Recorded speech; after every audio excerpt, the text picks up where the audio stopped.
मारवा house विविध ने अपने स्वरूप को जितना बड़ा कर लिया था, उसकी शक्ति में भी उतनी ही वृद्धि दिखाई दे रही थी। जब लक्ष्यों को लगता है कि मारवा हाउस के छोटे बड़े सामान और स्ट्रक्चर को नुकसान पहुंचाने के बाद भी मारवा हाउस में कोई भी हलचल दिखाई नहीं दे रही है, विविधता के इस व्यवहार को किसी पर कोई प्रभाव नहीं पड़ रहा है, तब वो मारवा हाउस की मुख्य बिल्डिंग को नुकसान पहुंचाने का निश्चित करती है। अब डायनासोर रूपी विविध गाय मारवा हाउस की मुख्य बिल्डिंग की ओर बढ़ जाता है और जैसे ही उस पर अपनी गर्दन से प्रहार करने की कोशिश करता है, तभी अचानक से उसका शरीर पीछे की ओर कई कदम धकेला जाता है। ये देखकर लच्छो हैरान रह जाती है। यह कैसे संभव है, विविधकाय जैसे भारी भरकम व शक्तिशाली रोबोट को पीछे धकेला जा सके? तभी विविधकाय उस ओर देखता है जिस ओर से उसके ऊपर प्रहार किया गया था। यह रोबोट जॉन था, जिसने अपनी पूरी ताकत के साथ डायनासोर के शरीर को पीछे की ओर धकेल दिया था। अब जैसे ही विविध का रोबोट जॉन पर हमला करने के लिए आगे बढ़ता है, जॉन तुरंत उसकी आंखों के आगे से गायब हो जाता है। ऊंची छलांग लगाकर उसकी पीठ पर चढ़ जाता है। इस वक्त जॉन के हाथ में एक मोटी इलेक्ट्रॉनिक वायर थी। वो इसी मोटी इलेक्ट्रॉनिक वायर की मदद से उसके सिर के पास इलेक्ट्रॉनिक शॉक क्रिएट करता है। दरअसल जॉन ये पता लगाने की कोशिश कर रहा था कि क्या विविधकाय के शरीर में ऐसी कोई जगह है जहां से उसके शरीर को नुकसान पहुंचाया जा सके। इस इलेक्ट्रॉनिक स्ट्रोक को विविधकाय महसूस तो करता है, लेकिन उस पर इसका कोई विशेष असर नहीं पड़ता। ये उसके शरीर पर चींटियों के रेंगने जैसा था। अब विविध अपने शरीर को हिलाकर जॉन को गिराकर नीचे फेंक देता है। उसके शरीर के ऊपर से नीचे की ओर आते हुए जॉन अपना एक पैर ऊपर की ओर मोड़ के दूसरे पैर को सीधा रखकर अपने दोनों हाथ हवा में खोल देता है और बड़ी ही आसानी से जमीन पर छलांग लगाकर दूसरी ओर दौड़ता हुआ नजर आता है। विविध का उसका पीछा करने की जगह दोबारा से मारवा हाउस की बिल्डिंग पर हमला करने की कोशिश करता है। वो जैसे ही अपने कदम आगे बढ़ाता है तो उसे अचानक ही ऐसा महसूस होता है कि उसके पैर आगे की ओर नहीं बढ़ रहे हैं। रोबोट जॉन का आकार किसी भी सामान्य मनुष्य की ही तरह था, लेकिन उसकी स्पीड किसी भी बहुत तेज चलने वाली मशीन जैसी थी। अगर आसान शब्दों में समझा जाए तो वो दौड़ती हुई मेट्रो ट्रेन के पहिए जैसी। जब जॉन अपनी पूरी स्पीड में दौड़ना शुरू करता है, तब केवल हवा का एहसास ही पीछे रह जाता था, वो दिखाई नहीं देता था। यही वजह थी कि पलकें झपकते ही जॉन ने उसके दोनों पैरों में मोटी मोटी लोहे की तारें गांठें बांध दी थी। जैसे ही विविध उन्हें तोड़ने की कोशिश करता है, ठीक उसी वक्त जॉन एक बार फिर से छलांग लगाकर उसकी गर्दन पर जा बैठता है और इस बार वो इस तार को उसके गले में लपेट देता है। ठीक इसी वक्त रोहित मारवा और उसके कमांडोज का ध्यान इन्हीं तारों से जुड़ी हुई एक बड़ी सी चादर के ऊपर जाता है। बड़ी ही तेजी से ये चादर विविधकाय की हर हलचल के साथ उसकी ओर खींची चली जा रही थी। रोहित मारवा को सारी बात समझने में जरा भी देर नहीं लगती। वो एक बार फिर से अपना हाथ ऊपर करके अपने कमांडोज को इशारा करता है। उसके ऐसा करते ही एक बार फिर से आसमान में कम ऊंचाई पर उड़ते हुए हेलीकॉप्टर दिखाई देने लगते हैं। जैसे ही उन हेलीकॉप्टर से हुक लगी हुई रस्सियां नीचे आती हैं, जॉन प्लग झपकाते ही उन सभी को उस चादर के साथ जोड़ देता है। ये चादर कुछ ही सेकंड में विविधकाय के ऊपर इस तरह से लपेट जाती है जैसे कि विविधकाय का शरीर कोई चुंबकीय हो और लोहा उसकी तरफ खींचा चला जा रहा हो। विविधताएं पूरी तरह से उसमें लिपट जाता है। उसका पूरा शरीर उस चादर में इस तरह से जकड़ा हुआ था कि वो किसी भी तरह हलचल करने में सक्षम नहीं था। रोहित का अगला इशारा होते ही सभी हेलीकॉप्टर एक बार फिर से उसे आसमान में बहुत ऊंचाई तक उड़ाकर ले जाते हैं और फिर रोहित का दूसरा इशारा मिलते ही उतनी ही तेजी से नीचे की ओर आते हुए उसे जमीन पर पटक देते हैं। इसका उद्देश्य विविधकाय के शरीर को या उसके शरीर के अंदर मौजूद सिस्टम को नुकसान पहुंचाना था। यदि वो अपने काम में सफल होते तो उसके बाद विविधकाय को उसके गंतव्य की ओर लेकर उड़ना बेहद सफल रहता, लेकिन इससे पहले ये निश्चित करना अति आवश्यक था कि विविधकाय एक बार फिर से कैद से बाहर निकलने में सक्षम नहीं होगा। इस बार विविधकाय जैसे ही अपने बंधनों को तोड़ने की भरकस कोशिश करता है, वो नाकामयाब रहता है। वो अपने आकार को छोटा कर लेता है। ऐसा करने से उसके पैर और गर्दन दोनों ही लोहे की उन मजबूत तारों से आज़ाद हो जाते हैं, लेकिन अभी भी वो किसी तरह की मूवमेंट करने में सफल नहीं होता। इसका मात्र कारण यह था कि वह चादर जो उसके ऊपर लपेटी गई थी, वह कोई मामूली चादर नहीं थी।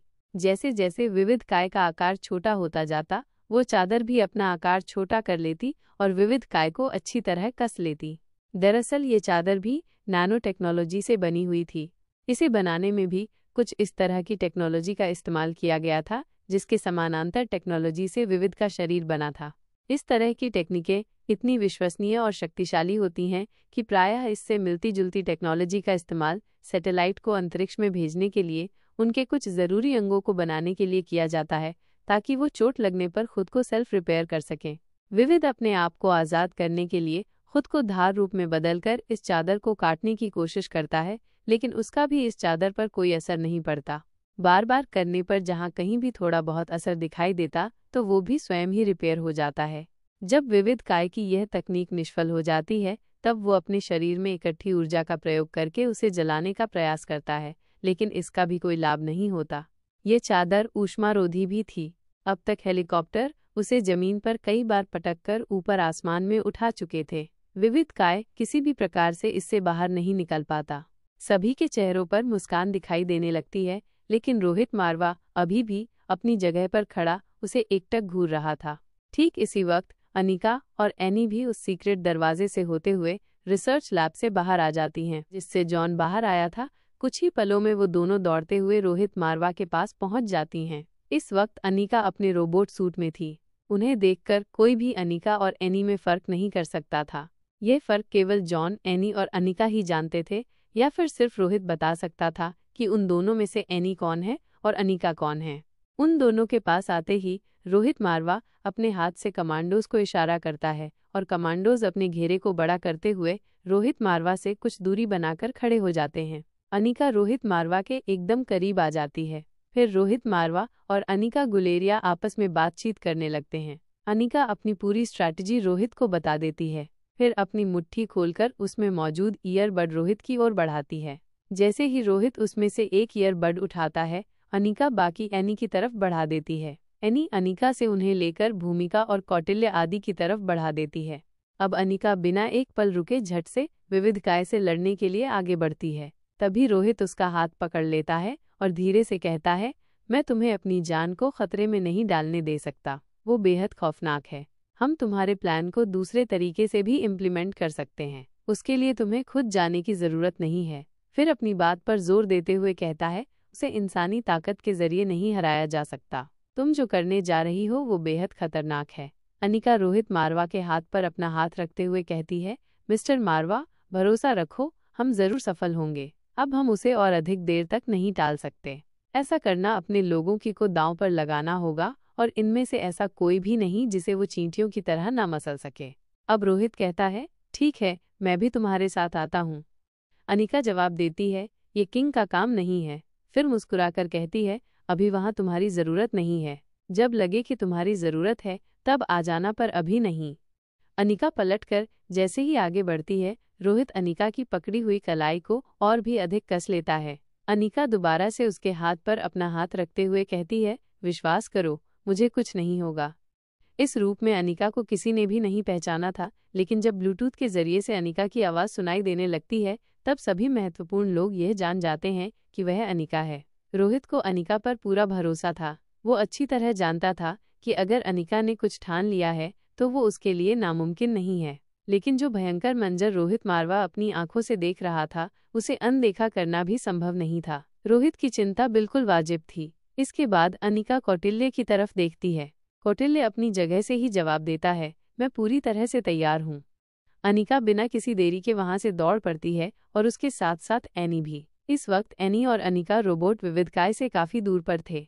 अब तक सभी कमांडोज को पूरा विश्वास हो गया था कि विविध काय को यहाँ से कहीं दूर ले जाने की योजना पर कार्य किया जा सकता है, अथवा अगर वो किसी चादर के अंदर बंधा रहे तो अपनी सारी ऊर्जा को खोलकर वो निष्क्रिय हो सकता है। जैसे ही पायलट्स को अगला इशारा मिलता है, सभी हेलीकॉप्टर एक साथ आसमान में ऊपर की ओर उड़ते हैं ताकि वो विविध को वहां से कहीं दूर ले जा सकें। लेकिन ठीक इसी वक्त वो सभी अपना नियंत्रण खोने लगते हैं।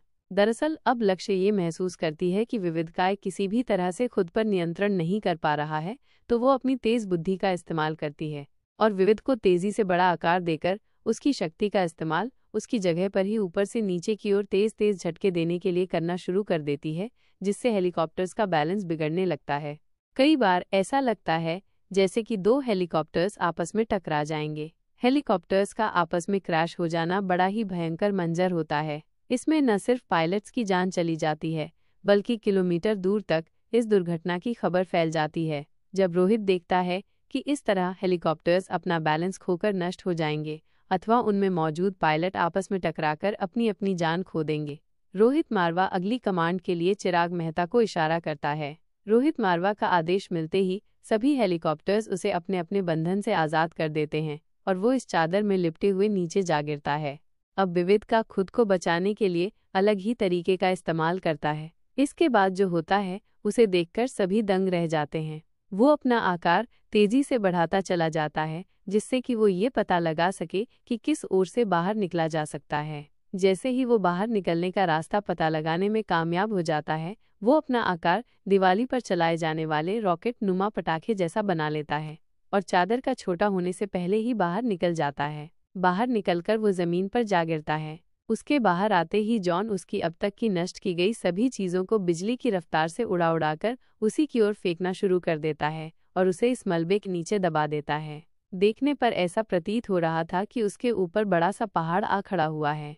कुछ ही देर तक इस पहाड़ में किसी भी तरह की कोई हरकत दिखाई नहीं देती। तभी कमांडोज अपनी जगह से बाहर निकलकर उसके पास जाने के लिए तैयार होते हैं। ठीक उसी वक्त जोर के धमाके जैसी आवाज के साथ उसके ऊपर पहाड़ी पड़ी हुई सभी चीजें इधर से उधर उड़ती हुई नजर आती हैं और वो जोर की आवाज करते हुए रोबोट के रूप में अपने दोनों हाथों को हवा में फैलाता हुआ उड़ खड़ा होता है।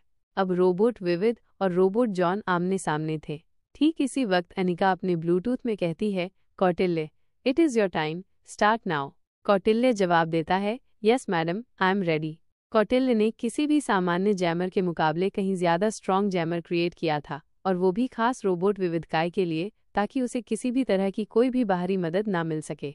विविधकाय के सॉफ्टवेयर से वे लोग जान चुके थे कि उसे 3 किलोमीटर की रेंज में रहकर कंट्रोल किया जा सकता है, उसकी कमान बदली जा सकती है और उसकी मदद भी की जा सकती है। इसीलिए अब ये जरूरी हो गया था कि इस वक्त ये पता लगाया जाए कि रोबोट विविधकाय सेल्फ मोड में लड़ रहा है या अभी भी रोबोट विविधकाय के रूप में कोई खास इंसान मैदान में उतरा हुआ है। रोबोट विविधकाय रोबोट जॉन के ऊपर हमला करता है।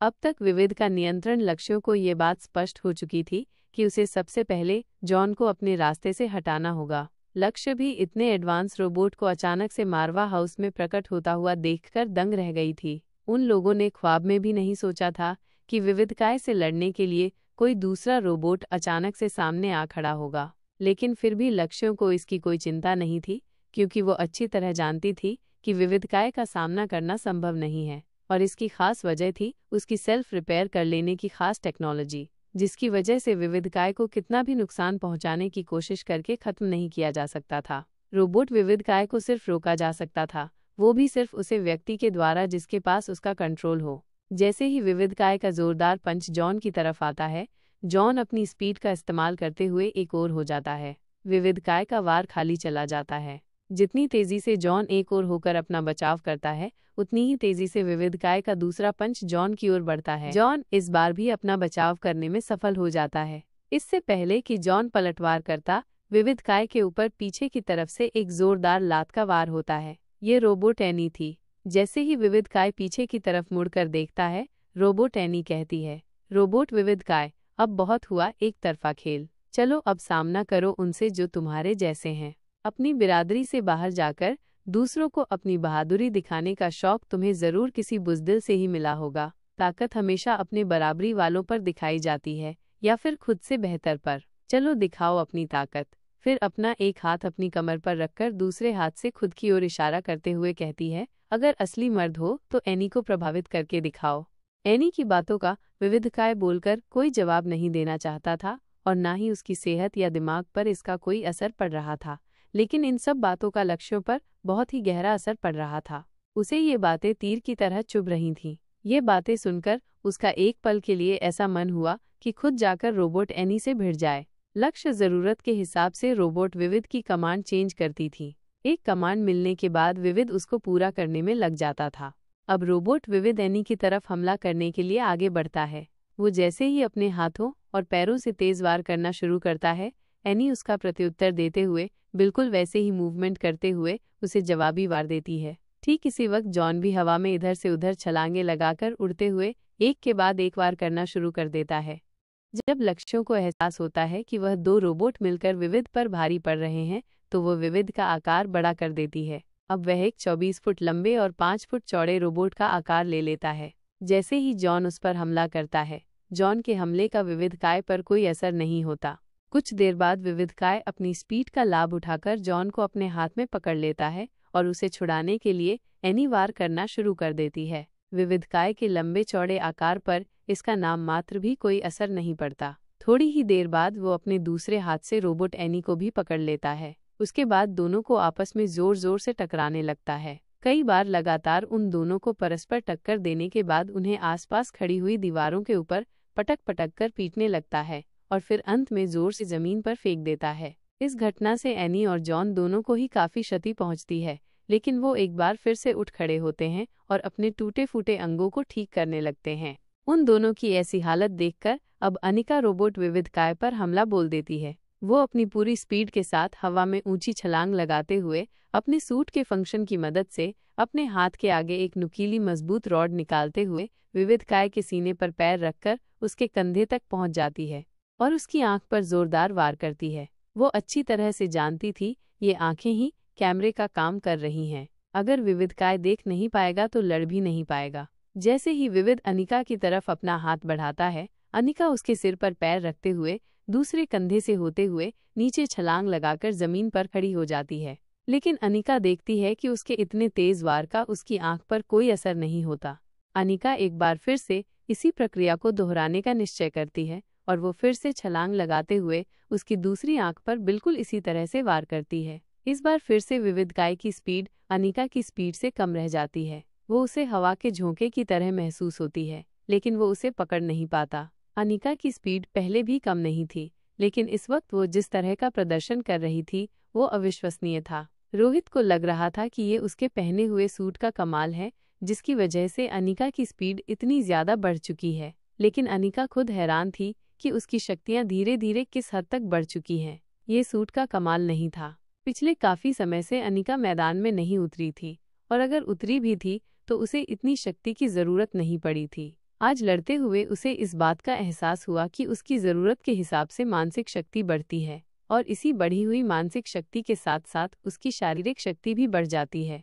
इस तरह एक के बाद एक अनिका ने अलग अलग पैंतरों का इस्तेमाल करते हुए बार बार उसकी आंख पर वार किया। कभी वो उसके पीछे की ओर से कमर पर चढ़ते हुए उसकी गर्दन पर वार करती और फिर आंख पर गुस्सा दे मारती, तो कभी दीवार पर चढ़कर उसके ऊपर कूद पड़ती। तीसरी रोबोट रूपी अनिका को लड़ते हुए देखकर रोहित मारवा के कमांडोज में आत्मविश्वास बढ़ने लगता है। उनके चेहरे पर खुशी दिखाई देने लगती है। इसके अलावा चिराग मेहता, अब्दुल्ला और परशुराम सूर्यवंशी की स्थिति भी कुछ ऐसी ही थी, लेकिन रोहित मारवा अभी भी पूरी तरह से स्थिर होकर लगातार एकटक देखे जा रहा था। उसके चेहरे पर ना कोई डर था, ना कोई खुशी। वो सिर्फ सही वक्त का इंतजार कर रहा था ताकि वो अपनी अगली चाल चल सके और अनिका की मदद कर सके, साथ ही अनिका के इस दुश्मन को पूरी तरह से मटियामेट कर सके। विविधकाय के अनिका पर किए गए अब तक के सभी वार खाली चले गए थे, लेकिन इस तरह और देर तक अनिका से हारते रहना विविधकाय के लिए नुकसानदेह साबित होना था। अब वो अनिका से लड़ने की नहीं बल्कि उसको पकड़ने की कोशिश करता है। उसकी पहली कोशिश नाकामयाब रहती है। दूसरी कोशिश में भी वो अनिका को पकड़ नहीं पाता, लेकिन अपनी तीसरी कोशिश में वो कामयाब हो जाता है। अब तक विविधकाय रूपी लक्ष्यों का गुस्सा इतना बढ़ चुका था कि वो अनिका को पकड़ने के बाद उसे 2 हिस्सों में तोड़कर फेंकना चाहती थी। उसके लिए वो अनिका नहीं बल्कि तीसरा रोबोट ही थी। इसीलिए वो उसके सभी पुर्जों को अलग अलग करके अलग अलग दिशाओं में फेंक देना चाहती थी। रोबोट विविधकाय अनिका को पकड़ने के बाद एक हाथ से उसका सिर पकड़ लेता है और अपने दूसरे हाथ से उसकी कमर को पकड़ लेता है। विविधकाय का आकार इतना बड़ा था कि अनिका उसके हाथ में किसी खिलौने जैसी दिखाई दे रही थी। वो अपने दोनों हाथों को विपरीत दिशाओं में खींचता है। इससे अनिका के शरीर पर काफी खिंचाव पड़ता है। वो काफी कोशिश करती है कि विविधकाय के हाथों से छूट जाए, लेकिन कामयाब नहीं होती। अनिका को इस तरह से विविधकाय के चुंगल में देखकर रोहित मारवा से रहा नहीं जाता। वो अपनी जगह से अनिका की ओर दौड़ पड़ता है। उसके पीछे पीछे सभी कमांडोज भी उसी ओर दौड़ पड़ते हैं। विविधकाय ने जिस फोर्स से अनिका के टुकड़े करने की कोशिश की थी, अगर वो सूट अनिका ने नहीं पहना होता तो शायद अब तक अनिका के शरीर के 2 हिस्से हो चुके होते। विविध के खींचने में इतनी अधिक ताकत थी कि वो सूट भी चरचर की आवाज करने लगता है। ठीक इसी वक्त अनिका खुद को उसे छुड़ाने की कोशिश छोड़कर सूट के फंक्शन की मदद लेती है। अचानक से सूट के अंदर से बड़ी ही तेजी से अजीब सी लिक्विड निकलने लगता है और विविधकाय के हाथ विपरीत दिशाओं में फिसल जाते हैं। अनिका उसके हाथों से छूटकर जाकर जमीन पर गिरती है। अनिका झटके से उठ खड़ी होती है। इस वक्त उसका एक घुटना जमीन पर था और दूसरा पैर मोड़कर उसका तलवा जमीन पर रखा हुआ था। एक हाथ भी जमीन पर रखा हुआ था और गर्दन रोबोट विविधकाय की तरफ उठी हुई थी। इससे पहले कि रोहित रोबोट विविधकाय के पास पहुंच जाता, अनिका उसके चुंगल से निकल चुकी थी। रोहित अनिका को उठाने के लिए अपनी हथेली का सहारा देता है। अनिका खड़ी हो जाती है और रोहित की आंखों में चिंता देखकर कहती है, मैं बिल्कुल ठीक हूँ। रोहित अनिका से कहता है, अब तुम्हें और लड़ने की जरूरत नहीं है, अब मैं इसे नहीं छोड़ूंगा। अनिका रोहित के हाथ पर अपना हाथ रखते हुए कहती है, बस थोड़ी सी देर और, उसके बाद जो तुम्हें ठीक लगे वही करना। मुझे पूरा यकीन है कि हमारा प्लान कामयाब होगा। अनिका की इस लड़ाई का रोबोट विविध के शरीर पर अब तक सिर्फ इतना ही परिणाम निकला था कि रोबोट के आंख नुमा कैमरा पर चटकने के निशान दिखाई देने लगे थे। अनिका के वार बेहद शक्तिशाली थे। अनिका अपने पहले मकसद में कामयाब रही थी। अब तक जॉन और एनी अपने सभी पुर्जों को ठीक कर चुके थे। एनी अपने कान में लगे हुए ब्लूटूथ के जरिए से धीरे से जॉन के लिए कोई संदेश देती है। जॉन बदले में एनी को अपनी गर्दन हिलाकर हामी भरता। अब एनी अपने ब्लूटूथ के जरिए अनिका से कहती है, इस बार हमारी बारी। इसके बाद वो दोनों तेजी से दौड़ते हुए रोबोट विविधकाय की तरफ दौड़ते हैं और विविधकाय की अपेक्षा के विपरीत बिना किसी हमले के उसके पीछे की ओर चले जाते हैं। हेलो गाइज, हमारे यूट्यूब चैनल पर आपका स्वागत है। अगर आपको वीडियोस पसंद आ रही हैं तो प्लीज़ लाइक करें, कमेंट करें और शेयर करें। अगर आपने चैनल को अभी तक सब्सक्राइब नहीं किया है तो प्लीज़ चैनल को सब्सक्राइब करें। जैसे ही विविधकाय पीछे की तरफ देखता है, जॉन और एनी दोनों बिजली की रफ्तार से वापस उसी की ओर दौड़ते हुए आ रहे थे। वे दोनों छलांग लगाते हैं और उसके दोनों तरफ मौजूद ऊंची ऊंची चीज़ों पर पैर रखते हुए उसके लगभग सिर की ऊंचाई तक पहुंचकर पीछे की ओर चले जाते हैं और फिर इसी तरह दौड़ते हुए आपस में अपनी जगह बदल लेते हैं। जब तक विविधकाय ये समझ पाता है कि उन दोनों के हाथों में एक मोटी वायर है जिसमें विविधकाय की गर्दन लपेटी जा चुकी है, तब तक जॉन और एनी एक बार फिर से दौड़ते हुए अपनी पूरी ताकत का इस्तेमाल करके अपने हाथ में पकड़ी हुई वायर को जमीन की तरफ खींचते हैं, जिसकी वजह से विविधकाय का संतुलन बिगड़ जाता है और वो तेज आवाज के साथ जमीन पर जा गिरता है। वो अपने दोनों हाथों से दोनों वायरों को पकड़कर खड़ा होता है। जॉन और एनी उसके खड़े होते ही दोबारा से दौड़ते हुए गले में लिपटी हुई उस तार को उसके शरीर पर भी लपेट देते हैं और उसके बाद फिर से इस प्रक्रिया को दोहराते हुए उसे जमीन पर गिरा लेते हैं। वो फिर से उठने की कोशिश करता है, लेकिन इस बार भी उसके साथ वही होता है जो पहले हुआ था। अब तक उसके शरीर के साथ साथ उसके हाथ भी तारों में लपेटे जा चुके थे, जिसकी वजह से वो खुद को आज़ाद कराने के लिए अपनी पूरी ताकत का इस्तेमाल नहीं कर पा रहा था। अब लक्ष्य समझ जाती है कि उसे विविधकाय को इन बंधनों से बाहर निकालने के लिए उसकी मदद करनी होगी। वो उसके आकार को छोटा करने की कमांड देती है। जैसे ही विविध का आकार सामान्य होना शुरू होता है, अनिका अपने ब्लूटूथ के माध्यम से कौटिल्य से कहती है, यही सही वक्त है। कौटिल्य जवाब देता है, ओके मैडम। अब जैसे ही लक्ष्य अगली कमांड देने की कोशिश करती है, वो पाती है कि विविधकाय कमांड नहीं ले रहा था। ठीक इसी वक्त कौटिल्य अनिका से कहता है, काम हो गया है मैडम। अब अनिका रोहित की तरफ देखती है। रोहित तुरंत ही चिराग मेहता की तरफ देखकर अपनी गर्दन हिला देता है। चिराग बिना किसी देरी के कमांडोज को इशारा करता है। इशारा मिलते ही कमांडोज की छोटी सी टुकड़ी गाड़ियों से सवार होकर मारवा हाउस से बाहर की ओर निकल जाती है। इसका नेतृत्व स्वयं परशुराम सूर्यवंशी कर रहा था, जबकि अब्दुल्ला रोहित मारवा के साथ मारवा हाउस में ही रुका था। कौटिल्य लगातार मारवा हाउस से बाहर गए हुए कमांडोज के संपर्क में था और उन्हें गाइड कर रहा था। यहाँ विविधकाय एक बार फिर से उठ खड़ा होता है। वो लड़ने के लिए पूरी तरह से तैयार था। अब चिराग रोहित से पूछता है, सर क्या अब शुरू करें? रोहित मारवा बदले में सिर्फ एक बार हल्की सी अपनी गर्दन हिलाता है। आगे की योजना पर कार्य करने का आदेश मिलते ही एक कमांडो अपने हाथ में आधुनिक तकनीक से बना एक नए प्रकार का हथियार लेकर सामने आकर खड़ा हो जाता है। ये मॉडर्न तकनीक से बनी हुई किसी भी छोटी मिसाइल लॉन्चर जैसी संरचना थी, जिसमें साइलेंसर लगा होने की वजह से आवाज होने की गुंजाइश नहीं थी। इसके अतिरिक्त इसका प्रभाव सीमित और घातक था। तात्पर्य, जिस पर निशाना साधा जाता उसके चिथड़े हो जाना तय था, लेकिन ये टारगेट के आसपास के क्षेत्र को प्रभावित नहीं करता। विविधकाय पर निशाना साधते ही इस पूरी प्रक्रिया को होने में 5 सेकंड का वक्त भी नहीं लगता।